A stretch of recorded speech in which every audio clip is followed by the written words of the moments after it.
Je me présente, je suis Fabien Corret, je suis praticien en Ayurveda. Et là, j'ai pris l'option de vous présenter, bien entendu, l'Ayurveda avec les principes de base de l'Ayurveda et avoir un petit peu plus d'explications. On finira aussi par quelques questions-réponses, bien évidemment. C'est ce qui est intéressant, c'est de connaître aussi la pratique de ce qu'on peut faire au quotidien en Ayurveda. Et aussi, vous pourrez me rejoindre aussi sur le stand de Ayurvana, où on a été invité avec quelques praticiens pour vous proposer des consultations, des conseils, et aussi de vous parler un peu plus précisément et individuellement de l'Ayurveda.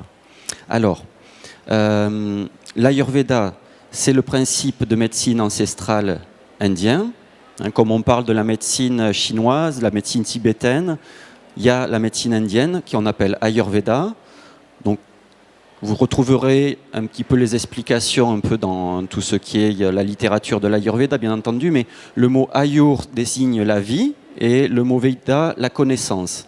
Alors, il y a plusieurs autres définitions que l'on peut faire, puisque ces termes-là que vous allez retrouver, Ayurveda, Vata, Pitta, Kapha, tous ces termes-là, c'est du sanskrit, donc la langue traditionnelle et ancienne indienne. Les docteurs ayurvédiques étudient d'abord le sanskrit avant de pouvoir étudier complètement l'Ayurveda pour pouvoir lire les textes anciens avec leur propre interprétation. Donc c'est pour ça qu'on a encore les termes, quelques termes comme ça qu'on peut avoir de nos jours. Donc j'ai fait aussi d'autres traductions du mot Ayur qui soient un peu plus diversifiées. Toujours délicat de traduire d'une langue à l'autre avec un seul mot. Donc le mot Ayur, on peut le traduire par la vie, mais aussi la biologie ou la longévité. Vous retrouverez souvent le terme science de la longévité pour désigner Ayurveda. Voilà. Et puis le mot Veda, bien entendu, c'est la connaissance dans cette figure-là, mais aussi c'est qui est la science ou la sagesse. Vous avez en Ayurveda, il y a 4 grands textes qui sont issus des grands sages qui nous ont été transmis. Il y a le Rig Veda, Samaveda, Yajurveda et Atharva Veda. Voilà. Donc ça, c'est Ayurveda tient plus du dernier, de Atharva Veda. On le verra un petit peu plus tard. Voilà. Donc les Védas, c'est vraiment la connaissance des myriades de fonctionnements de l'univers, du macrocosme au microcosme. Voilà les explications. Donc l'Ayurveda, donc c'est la médecine traditionnelle indienne. Elle nous propose un ensemble de thérapeutiques pour maintenir, renforcer la santé et sur tous les plans, c'est-à-dire pas uniquement une réponse physique, mais aussi une réponse sur la psychologie et le spirituel, puisqu'on est toujours dans cette idée de médecine naturelle qui est sur l'ensemble de l'individu, l'individu dans son entièreté, pas uniquement une parcelle, une partie qui est à guérir, mais on prend en considération l'ensemble de l'individu pour lui donner une réponse par rapport à sa santé ou pour corriger quelque chose qui a été faussé. Il faut toujours regarder sur tous les 3 plans qu'est-ce qui peut être amélioré ou corrigé. Voilà. C'est une médecine qui est aussi beaucoup sur le préventif, c'est-à-dire la connaissance de comment je fonctionne permet d'éviter le plus d'erreurs possibles. Donc, je ne vais pas me fourvoyer à aller ensuite trop appesantir, trop accélérer des déséquilibres qui vont aboutir ensuite sur une pathologie. Si je connais déjà à l'origine quel est mon organisme, comment aussi je fonctionne au niveau de ma psychologie, et donc de prendre des chemins et des directions en fonction dans mon alimentation et aussi dans mon hygiène de vie et mes activités professionnelles, par exemple. Voilà. Donc, l'Ayurveda, à mon sens, contient l'essence des principes de chaque médecine. On parle toujours, on essaie d'avoir toujours un peu l'origine. Quelle est la première médecine ? On peut dire que c'est l'Ayurveda, il y en a qui diraient que ce n'est pas tout à fait la première, mais l'Ayurveda contient vraiment cette idée de bienveillance, de veiller à ce que son prochain veille et bien la vie et la santé en lui. Voilà. Donc pour moi, l'Ayurveda contient cette essence de la première médecine par sa bienveillance. Voilà. Alors, j'ai voulu aussi vous présenter ce qui est dans les textes anciens. Donc, un des textes anciens, c'est la Sushruta Samhita. Donc, il y a une définition de qu'est-ce qu'est la santé. Voilà. Donc, je vais vous le lire parce que c'est un tout petit peu petit, peut-être. Donc, l'être humain en bonne santé est celui dont les humeurs biologiques, les doshas, ça je vais vous l'expliquer un petit peu plus après, sont équilibrées, dont la force digestive Agni est bonne, aussi les éliminations, malas, les tissus, Dhatu, fonctionnent normalement et dont l'âme, Atma, l'esprit, Manas et l'essence, Indriya, sont dans un état de bien-être durable. Donc vous voyez, on ne s'attarde pas uniquement sur le plan physiologique. Il y a l'aspect aussi de l'état d'esprit et des sens, mais aussi le bien-être de l'âme. Donc tout ça, c'est un petit peu plus difficile à maîtriser, mais déjà, pour les explications et que vous allez beaucoup plus facilement aborder dans des premières lectures sur l'Ayurveda, c'est les doshas, les humeurs biologiques. Ça, rapidement, on en entend parler quand on ouvre un livre sur l'Ayurveda. C'est un petit peu comme on est intéressé rapidement par la prakriti, sa constitution. C'est un peu notre carte d'astrologie. Donc on aime bien rapidement savoir de quel signe on est. Voilà, et en Ayurveda, c'est pareil. Il y a Vata, Pitta et Kapha. On aime bien de savoir assez précisément, assez rapidement, de quel type, de quel genre on est. La force digestive Agni, c'est très important en Ayurveda, comme dans d'autres médecines naturelles, puisqu'on observe tout ce qui va se dérouler sur le plan digestif, depuis l'estomac jusqu'à l'élimination complète. Et à chaque étape de la digestion, comment cela peut se dérouler. S'il y a une problématique au niveau de l'intestin grêle ou du gros intestin, forcément il y a des répercussions sur la santé à moyen ou long terme, et cela peut influencer sur d'autres fonctions organiques, mais aussi sur même les articulations ou sur la régénération du corps. Donc c'est très important, on en tient énormément compte en Ayurveda aussi. Donc je vous ai parlé de l'élimination aussi, et les malas, c'est bien entendu les sécrétions, donc ça peut être bien entendu la sudation, mais les urines ou les selles, bien entendu. L'observation de ces trois points-là sont aussi très importants en Ayurveda, ça nous donne un petit peu notre lecture de notre santé immédiate. Par exemple, une des choses qui est bon de savoir sur est-ce qu'on boit suffisamment ou pas dans la journée. Ça, c'est toujours une question importante de savoir. Il y a un petit peu un adage, toujours, il faut boire 1,5 litre d'eau par jour. Ça, c'est une théorie. C'est parce qu'effectivement, on perd à peu près cette quantité-là par jour. Maintenant, ça ne correspond pas forcément aux besoins que vous avez ce jour-là, parce que aussi dans la nourriture, vous avez une quantité d'eau qui est présente. Donc toujours l'indicateur pour savoir au jour le jour ce dont vous avez besoin, ça va être de regarder vos éliminations, la couleur de votre urine. Il ne faut jamais que ça reste totalement foncé. La couleur de l'urine du matin, qu'elle soit foncée, voire avec de l'odeur, c'est normal, c'est les stagnations, les déchets de la nuit sur plusieurs heures, donc ça c'est normal. Et ensuite, ça doit s'éclaircir au fur et à mesure de la journée et selon, bien entendu, ce que l'on mange et on boit. Il faut qu'il y ait une élimination correcte au fur et à mesure de la journée, mais il ne faut pas que ça devienne transparent comme de l'eau. Voilà, là c'est que vous buvez trop. Donc si vous buvez trop, bien entendu, vous fatiguez plus rapidement les reins pour le courant de votre vie.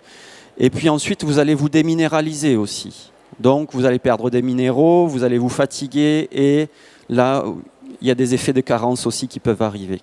Voilà. Et de boire trop aussi provoque un dessèchement, ce qui est un petit peu aberrant.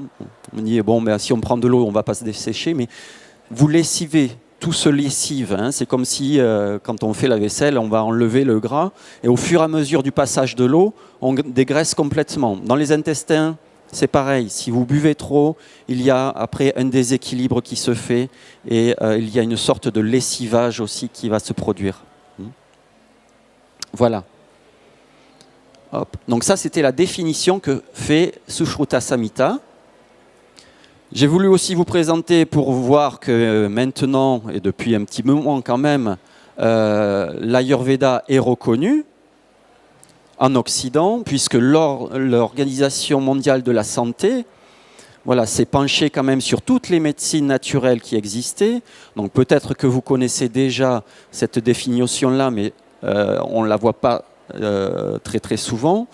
Donc on voit bien qu'elle en a fait carrément une définition aussi, une structure de comment doit être un thérapeute, un docteur ayurvédique, mais dans la définition, vous avez la médecine védique considère comme l'une des plus anciens systèmes de médecine dans le monde. A été développée en Inde au cours de la période de 2000 à 1000 ans avant Jésus-Christ. Voilà, ça c'est en référence par rapport au texte que l'on peut avoir. Bien évidemment, c'est plus antérieur encore, puisqu'il y avait le système de l'oralité qui est encore très présente en Inde, c'est-à-dire que les transmissions se faisaient de maître à disciple, donc de plus anciens à élèves. Et donc ça, c'était un système de pérennisation de savoir qui a duré bien avant l'écriture. Donc cette période-là se calque plutôt sur ce que l'on a comme écriture. Voilà.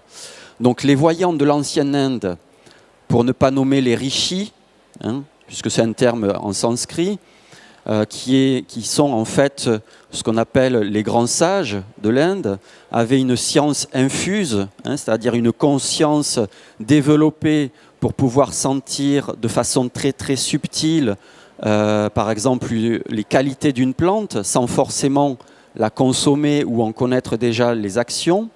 Voilà, donc les voyants de l'ancienne Inde ont utilisé leurs observations, expériences et ressources naturelles pour développer un système unique qu'ils ont appelé Ayurveda, science de la vie. Voilà. Donc, il y a une reconnaissance établie depuis 2010, mais même, je crois, antérieure. Et c'est pour ça aussi que petit à petit, l'Ayurveda s'introduit et peut faire son action aussi dans le milieu de l'Occident. Ça fait à peu près une vingtaine d'années que l'on voit l'Ayurveda arriver en France, et ça fait, je dirais, à peu près 5 ans où l'Ayurveda s'établit avec la force qu'elle peut déployer, c'est-à-dire étant une médecine et non pas juste une technique ou de massage ou de cuisine. Voilà, on commence à se rendre compte que c'est aussi une médecine avec en arrière des possibilités beaucoup plus larges. Donc les transmissions en Ayurveda dans l'histoire, voilà, c'est le terme correspondant, Guru Shikshya, qui est la relation de maître à élève très forte. C'est une culture très très forte en Inde. Encore de nos jours, même un docteur ayurvédique se doit d'avoir un maître, un ancien, pour continuer à s'exercer, à s'expérimenter et avoir aussi, non pas uniquement un savoir collégial, mais un savoir d'expérience. Et ça, ce sont des transmissions qui se font auprès de quelqu'un qui a déjà eu son expérience. Voilà. Donc c'est très fort, même actuellement. Comme je vous expliquais, l'Ayurveda, en fait, tient d'un des grands 4 textes qui est Atharva Veda, signifiant aussi, Atharva Veda signifiant le regroupement des rishis aussi, Atharva.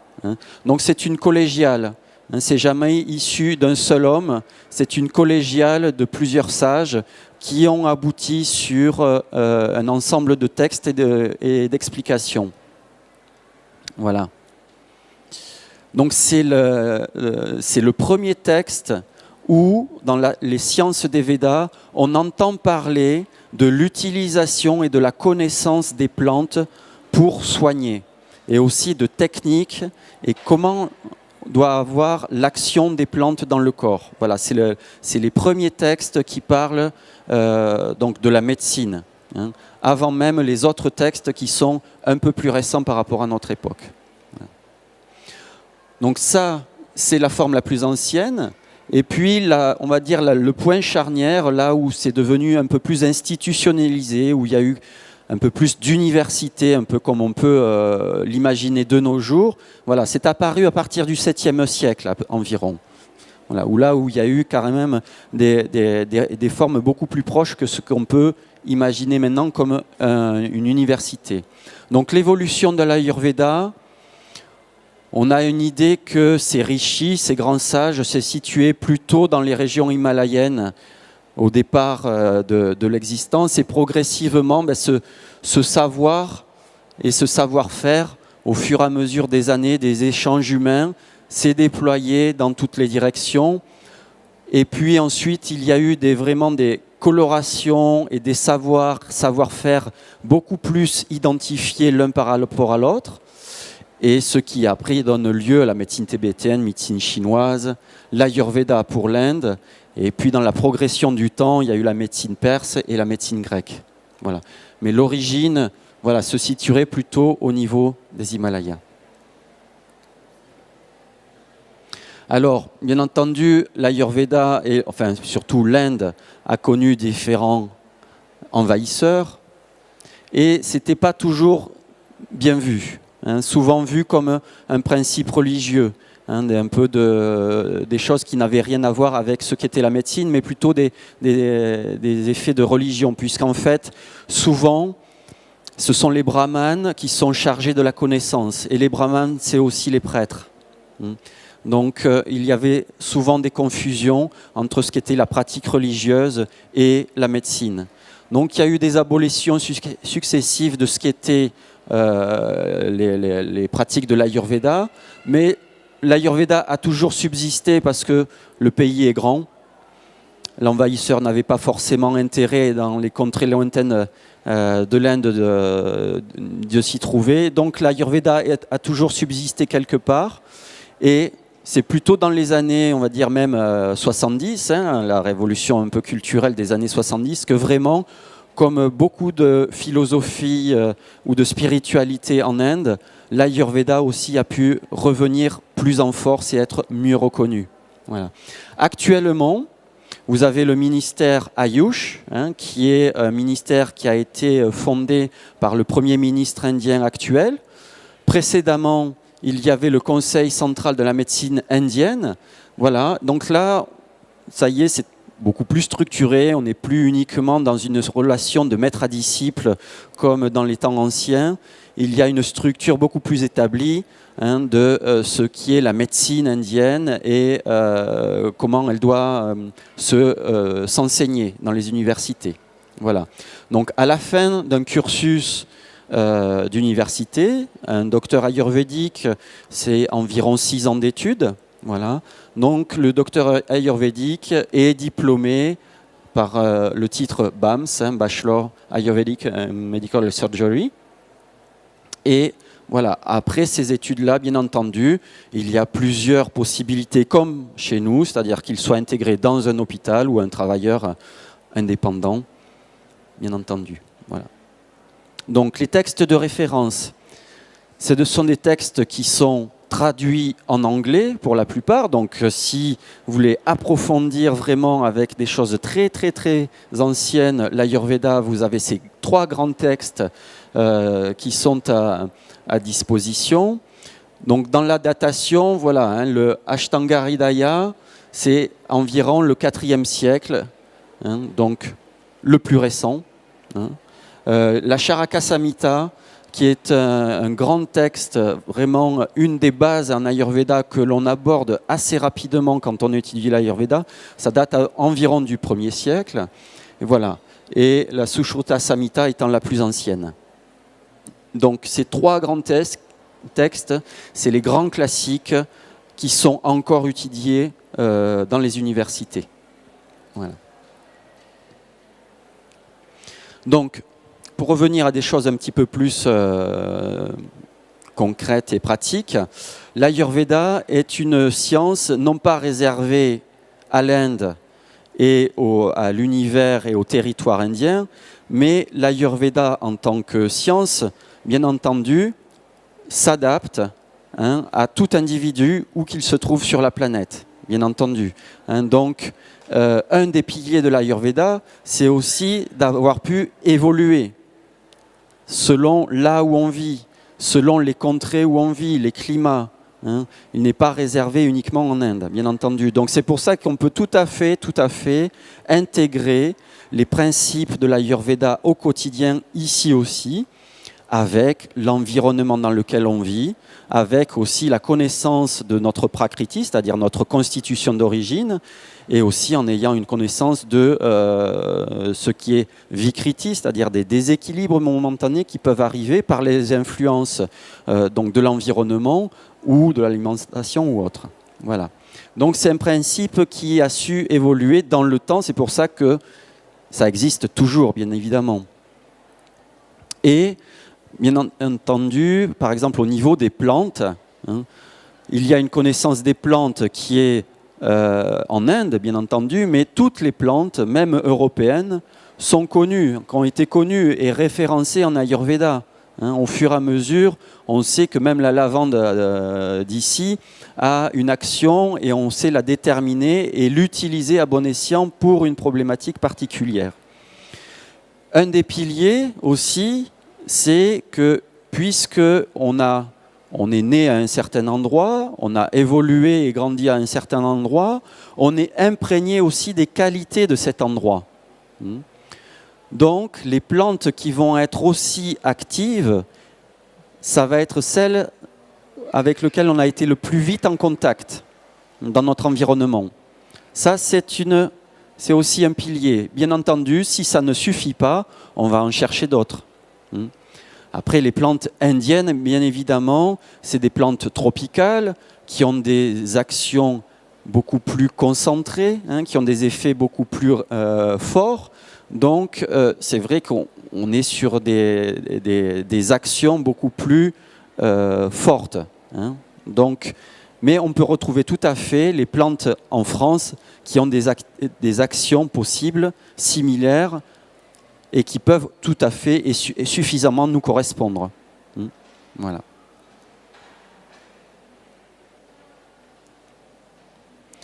Alors, pour avoir une idée aussi, sur l'Ayurveda, il y a 8 spécialisations en Ayurveda.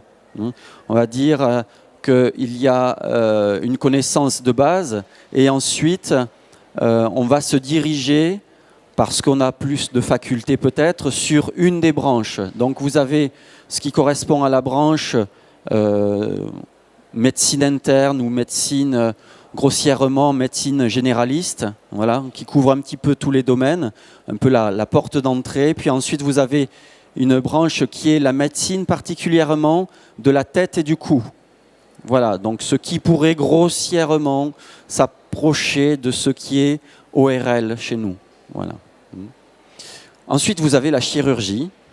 Donc, même dans les temps anciens, vous voyez, on commençait déjà à connaître la chirurgie. Donc, il y avait déjà des procédés sur la chirurgie. Beaucoup moins utilisés, bien sûr, en tant que tels de nos jours, puisque la chirurgie moderne, bien entendu, a supplanté. Vous avez une autre branche qui correspond à la connaissance et à la médecine des venins, des empoisonnements, que ce soit animaux ou végétaux. Voilà, donc à la guérison de tout ce qui pourra être des empoisonnements. Voilà, donc ça, c'est une branche particulière. Et ensuite, vous avez aussi la pédiatrie, qui est utilisée, qui est une branche particulière. Aussi la détoxification et la régénération du corps, le panchakarma, ça vous aurez certainement déjà entendu ce nom-là, on voit souvent ce mot-là. C'est une branche particulière en Ayurveda. Et vous avez une autre branche qui correspond et qui est assez en lien d'ailleurs avec la précédente, qui est la médecine des revitalisants, des régénérants, ce qu'on appelle les rasayanas. Donc on va renourrir le corps. Et ça, ce sont un ensemble de principes et de plantes qui permettent, et de techniques qui permettent de régénérer le corps aussi. On pense souvent dans nos habitudes à faire de la détox, mais aussi il faut penser à tout ce qui régénère le corps. Voilà. Et puis la dernière branche, qui fait partie des 8 branches, c'est la psychologie. Voilà. Donc dans les principes de base de l'Ayurveda, Une des premières choses dont on prend connaissance, c'est l'existence des Pancha Mahabhutas ou Mahapanchabhutas, qui sont les 5 grands éléments qui existent à l'état subtil jusqu'à l'état plus grossier, palpable, bien entendu, de ce que l'on peut bien palper. Donc, ces Mahapanchabhutas existent dans toute chose existante, dans toute chose créée, voilà, dans des proportions différentes. Mais chaque création, chaque chose contient ces 5 éléments. Donc ça, ce sera important à avoir comme base quand ensuite vous allez vous approprier un petit peu ce qui est votre prakriti, puisqu'on va parler des humeurs biologiques qui sont en correspondance avec l'une ou l'autre ou une combinaison des éléments. Voilà. Pour pouvoir déterminer votre prakriti et puis pour avoir un peu plus d'affinité avec ce qui est l'Ayurveda et ce que vous pouvez faire avec l'Ayurveda, c'est aussi d'avoir la connaissance des gunas. Donc les gunas, ce sont des qualités fondamentales. Il y a 20 gunas exactement, et ce sont des qualités, je vais vous montrer tout de suite, tac, voilà, beaucoup plus faciles à identifier pour nous plutôt que de la théorie. Et c'est surtout, les gunas, ce sont des qualités que l'on retrouve dans toute chose existante aussi. Donc, et en connaissant ces gunas et en s'étant approprié personnellement la qualité d'un objet ou d'une plante et en les qualifiant par ces mots-là, on va pouvoir ensuite le référencer si c'est plutôt d'influence Vata, Pitta ou Kapha. C'est assez irrémédiable d'avoir d'abord et de s'approprier correctement de ces qualificatifs-là pour ensuite avoir plus de précision sur ce qui est Vata, Pitta et Kapha. Voilà. Donc, voilà, vous pourrez les lire un petit peu partout, mais c'est surtout apprendre à les identifier et à les ressentir. Quand vous voulez connaître si un aliment, une plante, une situation, un événement, un climat vous est convenable et propice, ou au contraire, s'il vous influence négativement, vous allez pouvoir le classifier et le quantifier avec ces mots-là. Voilà. Et ensuite, vous pourrez le référencer plutôt étant Vata, Pitta ou Kapha. Voilà. C'est un petit peu un exercice de méditation. Quand vous êtes en face d'une plante, quand vous êtes en face d'une situation, quand vous êtes en face d'un plat, on se met un petit peu en interaction avec l'objet que l'on observe et petit à petit, on va pouvoir ressentir ces termes-là. C'est-à-dire, qu'est-ce que émane le produit qu'on est en train d'observer et avoir des idées s'il va être sec, humide. Ça, c'est un petit peu facile, mais fluide ou dense, par exemple, mobile ou statique. Voilà. Chaque chose émet une particularité. Donc, c'est à se mettre en correspondance, en communication, on pourrait dire, avec l'objet observé pour totalement redéfinir s'il va nous convenir ou pas. Voilà. Et en fonction, on va faire le choix de savoir si c'est plutôt Vata, Pitta ou Kapha. Les humeurs biologiques, Vata, Pitta ou Kapha, voilà. Donc là, ce sont des qualités qui sont des regroupements des éléments et des gunas. Vata, c'est un regroupement entre l'élément éther et air. Le Pitta étant le feu. Dans certaines écoles, vous aurez le Pitta qui est en correspondance avec le feu et l'eau. Voilà. Soyez pas surpris de pouvoir le voir en lecture. Kapha, typiquement, c'est l'eau et la terre, bien entendu. Voilà. Donc, il est bon de savoir aussi que quand on parle d'humeur biologique, les doshas, ce n'est pas réservé uniquement pour l'être humain. Vata, Pitta et Kapha, ce sont des qualificatifs. Donc on peut tout qualifier de savoir si c'est Vata, Pitta ou Kapha. Le climat qui fait, si ça va être Vata, là on va être dans une saison plus froide et humide. Là ça va être un climat qui va être plutôt Kapha. Voilà. Donc chaque chose peut être qualifiée avec ces termes-là. Ce n'est pas réservé uniquement à l'être humain. Et ce sont des proportions qui seront différentes d'un objet à l'autre ou d'un individu à l'autre. Et c'est ce qui fait justement les différenciations possibles et aussi les corrections à faire. Voilà, je vous ai mis la correspondance aussi entre ce qui est les doshas et les qualificatifs des gunas, puisque chacun des doshas, bien entendu, comme je vous ai dit précédemment, est un regroupement des éléments, mais aussi de ces gunas-là. Et quand vous allez connaître un peu plus précisément, et quand vous aurez vérifié que Vata a cette liste-là, vous allez mieux comprendre aussi ce qui est Vata. Vata, ça va être la légèreté, mais aussi, c'est beaucoup plus sec que les autres doshas. Le Vata est froid aussi. En correspondance, si vous avez une structure qui est plus Vata, bien entendu, ensuite, il vous faudra faire attention de ne pas être en contact avec trop de Vata, puisque sinon, ça va vous provoquer, bien entendu, un déséquilibre. Ça va s'additionner avec notre constitution de naissance. Voilà. Donc, vous avez la liste par dosha de ce qui est en rapport avec les gunas. Pour ce qui est ensuite de la prakriti, justement, une fois que vous aurez pris connaissance de ce qui est les qualificatifs des gunas et des doshas, de faire les regroupements, alors vous pourrez définir votre prakriti. Voilà. Donc la prakriti, comment elle se définit? Donc avec ce que je viens de dire précédemment, mais aussi avec l'observation de la physiologie, de la gestuelle, du timbre de voix.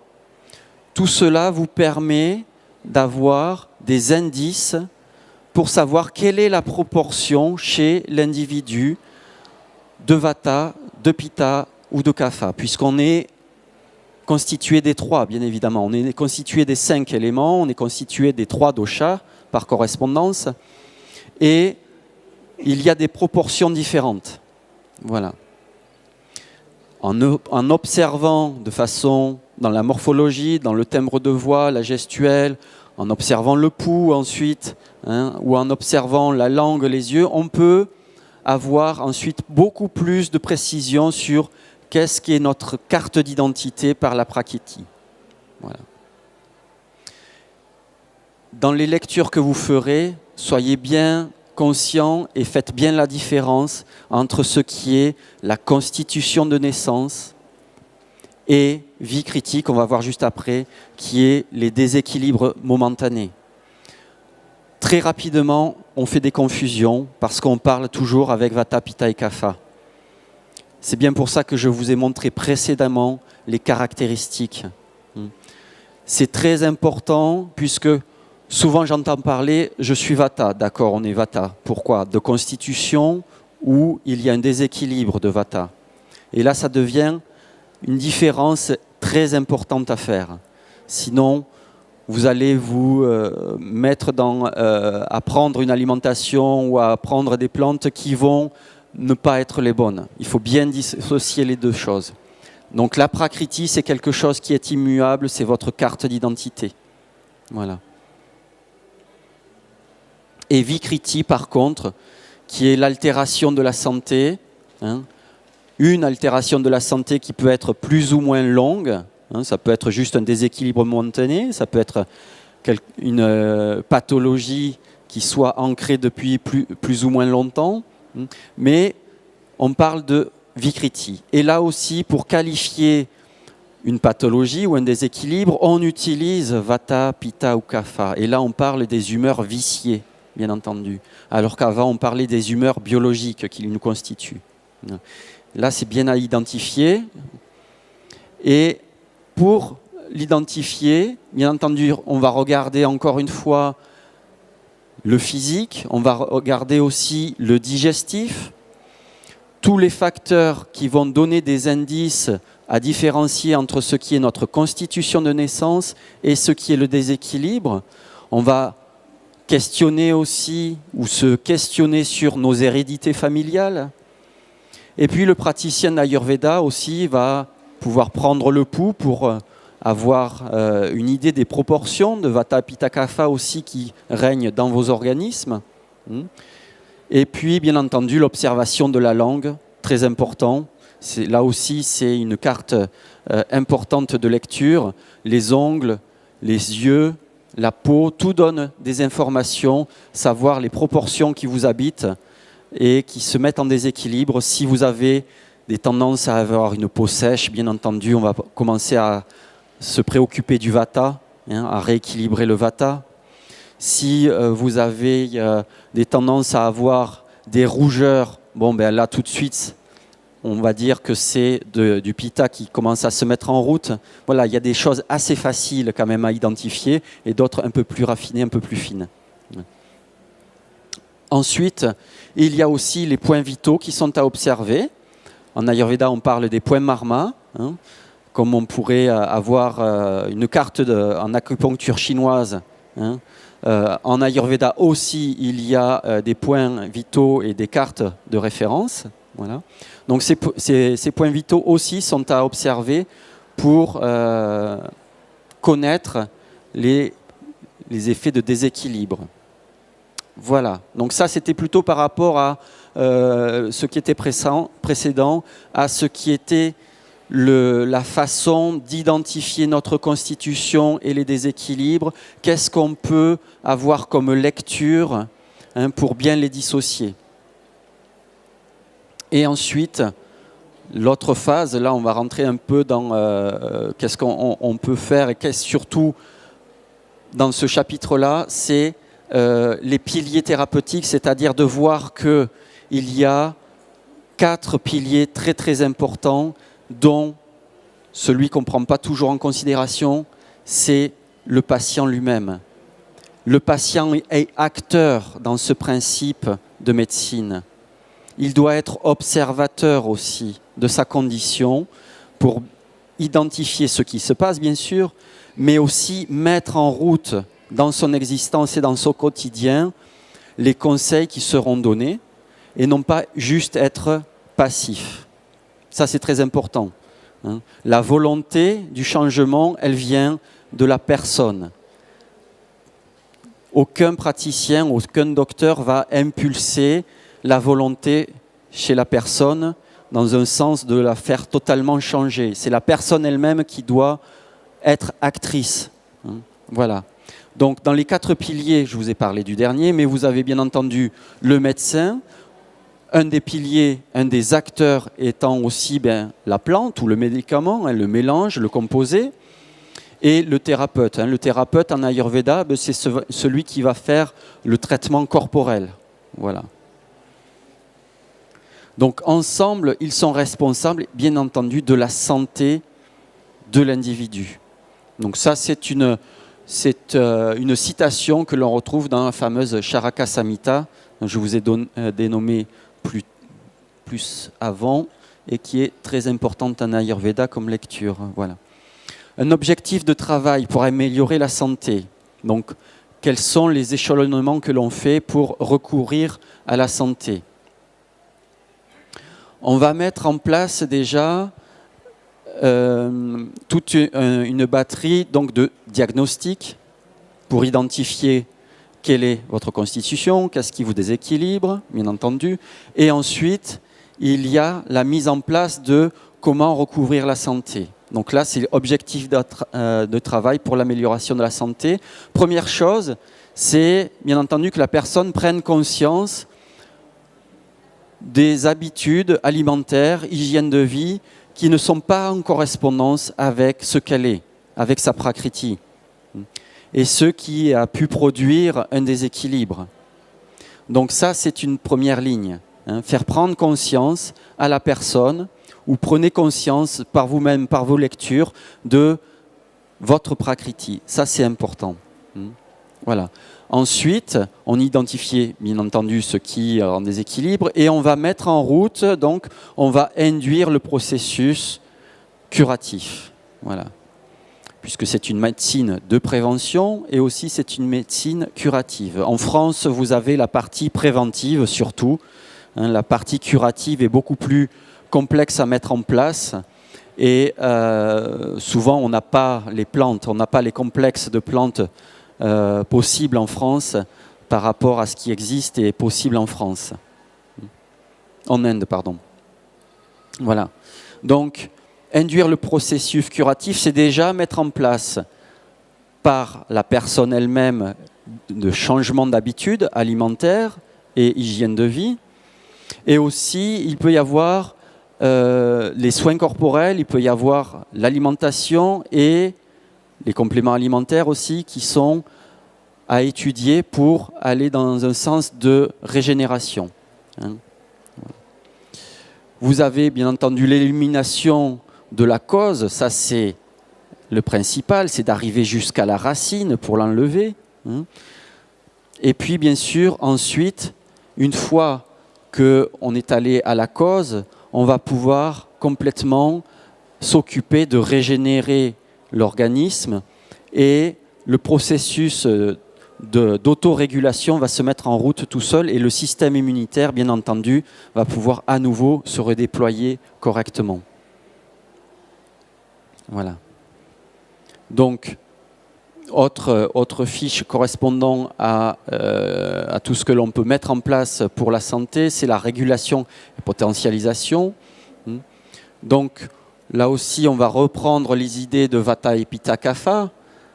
On va voir là où il y a eu les déséquilibres. Si vous avez eu un déséquilibre qui concerne le Vata, on va vous parler plutôt de soit de le faire baisser, soit d'augmenter les autres. Hein. C'est les effets de vase communicant, bien entendu. L'équilibre du feu digestif, bien entendu, très important, puisqu'il s'agit de la digestion elle-même, mais aussi de la digestibilité de ce que vous mettez dans vos intestins. Ce n'est pas tout à fait la même chose. On peut tout à fait bien se nourrir, mais que l'organisme n'ait pas la capacité d'aller piocher les nutriments et d'en faire profiter l'organisme. Et donc là, il y a tout ce travail de renforcer l'ensemble de ce qu'on appelle Agni, le feu digestif, par différents moyens. Que ce soit par votre alimentation elle-même, première médicamentation, mais aussi par des plantes ou par des techniques, ou par des rythmes à associer qui sont plus appropriés pour vous pour l'alimentation. Voilà. Et ensuite, bien entendu, on va s'occuper de ce qu'on appelle les tissus, les dhatus. Quand on parle des tissus en Ayurveda, c'est le tissu sanguin, le tissu osseux, le tissu nerveux. Tous ces tissus-là se régénèrent en permanence. Comme bien entendu nos cellules se régénèrent en permanence, c'est le même principe. Mais ces tissus-là, il faut aussi avoir dans l'alimentation et par différents moyens la faculté de les régénérer. Les tissus succèdent. L'alimentation des tissus se succède de l'un à l'autre. Vous avez un tissu sanguin qui va ensuite passer les nutriments au tissu suivant. Et entre-temps, il y a des dhatus agni, des feux digestifs entre chaque tissu. Et il faut que chacun de ces feux digestifs soit en bonne condition pour régénérer chacun des dhatus aussi. Voilà. Donc ça, ce sont des choses qui sont observées en Ayurveda. Voilà, la régulation aussi, dans la régulation et potentialisation de la santé, il y a la régulation et excrétion corporelle, les fameux malas de tout à l'heure. Donc, l'observation de si ça se produit trop ou pas assez, étant un facteur de santé, on va aussi réguler les phénomènes d'excrétion pour la santé. Voilà, régulation des fonctions mentales, bien entendu. Et ça, c'est un autre domaine qui est à la branche de la psychologie, qui est pas qui n'a pas été pérennisé dans le temps par rapport à ce qu'on peut trouver en Ayurveda maintenant et qui est à redécouvrir. Cette branche-là s'est un petit peu éteinte. Et la dernière chose, c'est équilibrage et utilisation des organes de sens indriya. C'est ce qui est fait, bien entendu, quand vous faites du yoga, la méditation. C'est le redéploiement de ses intuitions aussi, et aussi le redéploiement de ses sens. Apprendre à toucher, mais de façon un peu plus subtile que ce qu'on a l'habitude d'utiliser comme type de toucher. Par exemple, aller observer, voir un peu plus finement que ce qu'on a l'habitude d'observer et la façon dont on a de regarder ou de voir. C'est de pouvoir entendre de façon un peu plus fine que ce qu'on a l'habitude comme sonorité dans notre environnement. Voilà. Tout ça par le biais donc, de yoga, de méditation, ça va nous permettre de nous raffiner sur l'utilisation des sens, mais sur aussi la réception. Puisque c'est surtout souvent dans la réception qu'on va avoir les informations en amont avant qu'elles s'ancrent complètement jusque dans l'organisme. Voilà. Et les méthodes de traitement en Ayurveda, bien entendu, puisque c'est une médecine où il y a des conseils. Le docteur va vous donner des conseils sur votre hygiène de vie alimentaire, mais aussi il y a des soins corporels. Voilà. Donc dans les méthodes de traitement, vous avez les orientations sur votre alimentation, la diététique, l'hygiène de vie. Le praticien d'Ayurveda ou le docteur ayurvédique va vous orienter aussi sur une pratique de yoga qui sera la plus ajustée selon votre prakriti ou votre condition du moment pour rectifier au mieux. Et ensuite, quand on dit complément alimentaire, c'est toute la panoplie des plantes, des complexes de plantes, que ce soit des plantes qui soient dépuratives ou les rasayana, pour renforcer l'organisme. Voilà, mais les compléments, tout ce qui est complément alimentaire, comme on appelle en français, et les soins corporels. Voilà. Dans le quotidien, et pour être dans quelque chose qui soit vraiment plus palpable, on parle de la dinakcharya. Donc la dinakcharya, c'est le rituel quotidien, le rituel personnel qui nous est le plus approprié pour rester en bonne condition. Donc il y a quelques points clés qui s'adaptent et qui sont à adopter le plus largement possible, bien sûr, pour tout le monde. Et ensuite, individuellement, il y a des différenciations à faire. Mais je vais vous présenter déjà un petit peu ce qu'il y a à faire. Et dinakcharya, c'est les rituels plutôt du matin. Voilà, comment on commence sa journée pour se mettre en bonne condition. Et ce moment est très précieux puisque ça permet de cultiver l'attention sur soi, sur sa santé, avant de démarrer une journée juste en allumant la cafetière et en partant au travail. Voilà. Donc, dans ces principes de dinakcharya, on commence par se lever très tôt. Voilà. On se lève environ 3 heures avant le lever du soleil. Voilà. Ce qui permet d'avoir un temps suffisant pour mettre en route toutes ces pratiques de yoga, par exemple, avoir suffisamment le temps, mais aussi d'entretenir le corps, de mettre en route toutes les fonctions organiques, laisser le temps à tout ce qui est les organes d'être en bonne activité avant de mettre quelque chose dans l'estomac, par exemple. Un grand défaut, c'est qu'on fait assez souvent dans le monde moderne, comme je disais, allumer la cafetière, c'est un peu ça, c'est-à-dire qu'on ne prend pas vraiment le temps de se réveiller ou de réveiller le corps et de tout de suite on va lui mettre quelque chose à l'intérieur. Il n'y a rien qui est prêt à l'intérieur. Il n'y a rien qui est prêt à recevoir, ce n'est pas réveillé encore.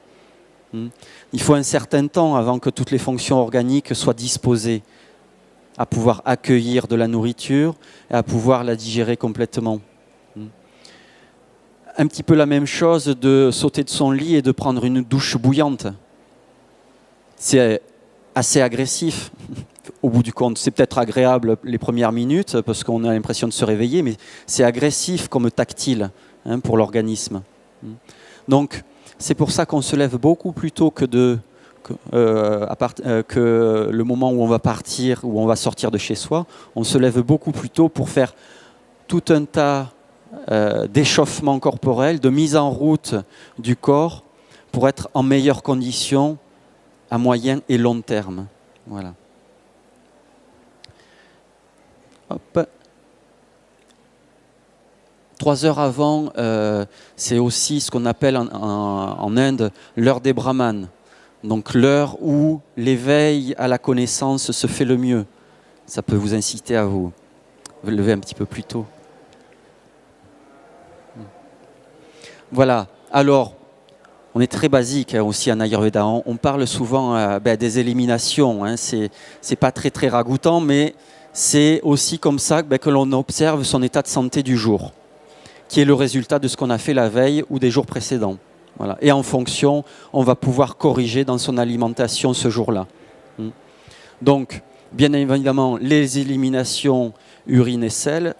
En Ayurveda, les éliminations des sels, c'est aussi le matin. Ce n'est pas toujours très naturel chez tout le monde dans le rythme, mais le meilleur moment, c'est le matin, puisqu'on considère qu'avant d'ingurgiter quoi que ce soit, il faut avoir fait de la place.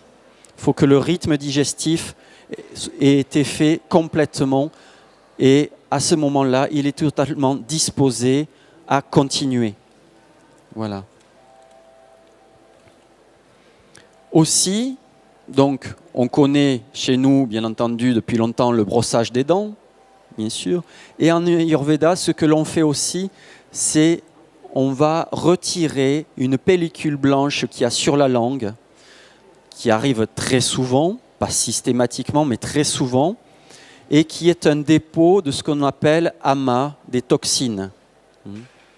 Voilà, donc on retire cette pellicule blanche qui est sur la langue, puisque c'est un dépôt qui se fait au fur et à mesure de la nuit, et plutôt que de régurgiter ces toxines, on va les retirer. Donc il y a ce qu'on appelle des gratte-langues, soit en cuivre, soit en or, soit en argent. Ça dépend si on est Vata, Pitta ou Kapha. Voilà. Donc c'est là où tout de suite on a un peu moins envie d'être Vata ou Pitta. On va se rabattre sur le cuivre.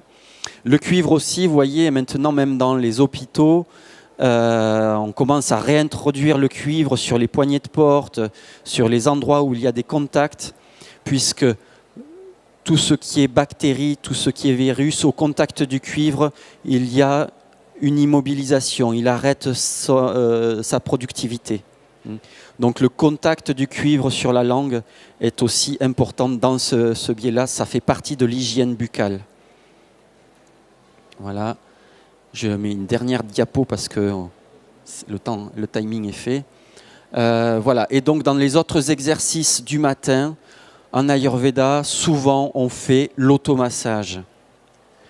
Ça permet d'aider à la circulation, de mettre en route la circulation bien évidemment, mais de mettre en route aussi la musculature, qu'il y ait une bonne irrigation dans les muscles, dans les tendons. Et ça se fait par le biais de l'automassage. Selon si on est Vata, Pitta ou Kapha, bien sûr, la fréquence du massage et la durée du massage va être plus ou moins longue. Si on est Vata, on va pouvoir faire le massage tous les jours à l'huile de sésame, suffisamment longtemps. Bien sûr, c'est quelque chose qui est équilibrant, mais si on est Kapha, on ne va pas pouvoir le faire tous les jours, sinon on va être vite encombré. Voilà, donc ça va s'espacer une fois ou deux uniquement par semaine avec une huile appropriée. Voilà. Et ensuite, bien évidemment, vous avez yoga, méditation, les pranayamas. Tout ça, vous connaissez puisque vous êtes des adeptes du yoga. Et c'est à faire aussi le matin, bien entendu, pour réveiller le corps. Je vais m'arrêter là parce que le timing est fait. Si vous avez des questions, je serai présent sur le stand de Ayurvana. Voilà, on ne va pas pouvoir s'éterniser ici. Voilà. Donc n'hésitez pas, si vous voulez même des conseils personnalisés, voilà, on peut faire ça sur le stand ou là où je suis au cabinet, je pourrais vous donner mes coordonnées. Voilà. M17. M17. Voilà. Merci pour votre patience.